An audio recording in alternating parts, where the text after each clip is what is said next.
Assalamualaikum warahmatullahi wabarakatuh. Semoga sahabat semua dalam keadaan sehat selalu. Sahabat, yuk kita simak bersama kisah Ucon kucing berikut ini. Suasana malam di pasar itu sunyi, dengan beberapa lampu penerangan yang redup. Kios-kios telah tutup sejak sore tadi. Pasar ini memang tidak pernah hidup di malam hari, dan kesunyian ini menjadi panggung bagi penghuni liar yang mencari peruntungan. Di antara penghuni liar yang berkeliaran malam itu, terlihat seekor kucing jantan berbulu putih dengan ekor panjang berwarna coklat bernama Ucon, berjalan beriringan dengan teman barunya, Abu, seekor anak kucing abu-abu. Ya, Ucon dan Abu menyusuri lorong demi lorong, menghafalkan setiap sudut pasar. Jika kita ingin bertahan hidup di alam liar, kita harus tahu di mana tempat mencari makan, pikir Ucon sambil menajamkan indera penciumannya. Dalam benak Ucon, tempat-tempat strategi seperti kios pedagang ikan, kios pedagang daging, kios pedagang ayam, dan, pilihan terakhir, tempat pembuangan sampah adalah lokasi-lokasi penting yang harus diingat. Mereka tiba di luar pasar, di mana tempat pembuangan sampah berada. Beberapa kucing liar lainnya tampak berada di sana, sibuk mengais sisa makanan. Ucon dan Abu berjalan perlahan menuju tumpukan sampah untuk ikut mencari sisa-sisa makanan sebelum sampah itu diangkut petugas kebersihan tengah malam nanti. Namun, tiba-tiba seekor kucing jantan hitam besar menghadang. Ia berdiri dengan wajah mengancam dan berkata, "Kalian berdua kucing baru di sini. Kalian harus menunggu kami selesai makan, baru kalian boleh mencari makan di sini, paham?" Ucon hanya diam sambil menatap kucing itu dengan tatapan datar. Sepertinya ini ketua kelompok kucing itu, tapi kenapa dia pakai ngatur-ngatur saya? Ah, biarlah, saya lagi malas berdebat, kata Ucon dalam hati. Iya, paham, Pak, Abu yang menjawab. Kucing hitam itu kembali berkata, kali ini kepada Ucon, kamu kan kucing peranakan yang biasa makan enak. Mana bisa kamu makan sisa-sisa dari tumpukan sampah? Sebetulnya Ucon mulai kesal pada kucing hitam yang usil itu.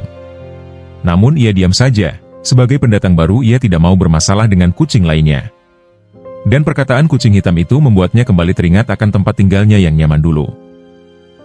Kucing hitam itu pun berbalik dan berjalan menuju bak sampah pasar.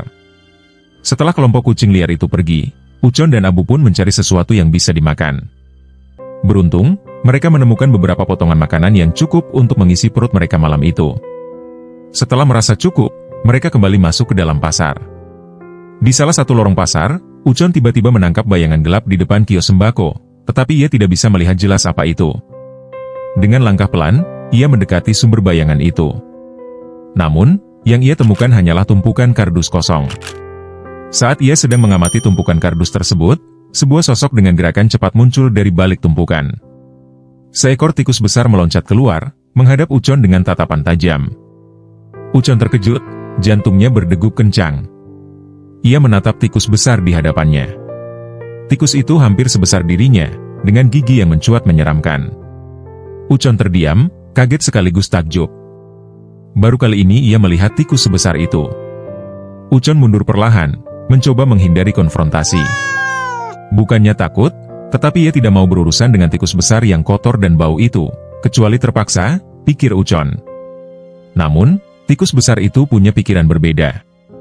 Tiba-tiba, dengan gerakan lincah, tikus itu melompat menyerang Ucon. Tanpa berpikir panjang, Ucon pun melompat berbalik dan lari secepat mungkin. Tikus itu terus mengejarnya, membuat Ucon berpikir keras mencari cara untuk menghindarinya. Dengan kaki panjangnya, Ucon melompat dari lantai lorong ke atas meja. Ia pun berlari dan melompat dari satu meja pedagang ke meja lainnya, mencoba meninggalkan tikus besar yang mengejarnya. Usahanya berhasil. Setelah beberapa saat, tikus besar itu menyerah. Ucon berhenti berlari dan melihat ke belakang, memastikan dirinya aman. Dengan napas tersengal, ia turun ke lantai lorong dan berjalan menuju kolong meja tempat ia biasa tidur. Di sana, Abu sudah terlelap, terlihat damai dalam tidurnya. Ucon merebahkan tubuhnya di samping Abu. Pengalaman tadi masih terbayang jelas di benaknya. Pertemuannya dengan pimpinan kucing liar dan seekor tikus besar itu membuatnya sadar untuk selalu berhati-hati. Ucon berpikir bahwa bukan hanya kucing hitam dan tikus besar itu saja yang bisa mendatangkan masalah, tetapi pasar malam itu sendiri menyimpan banyak rahasia yang bisa membuatnya terkejut. Setelah memastikan tidak ada ancaman di sekitarnya, Ucon menghela napas panjang dan menutup matanya. Malam di pasar kembali sunyi, dan Ucon tenggelam dalam mimpi, Berharap hari esok membawa keberuntungan yang lebih baik. Sahabat, bagaimana menurut sahabat sekalian? Silahkan tulis komentarnya di kolom komentar di bawah ini. Sampai jumpa lagi di lain kesempatan. Wassalamualaikum warahmatullahi wabarakatuh.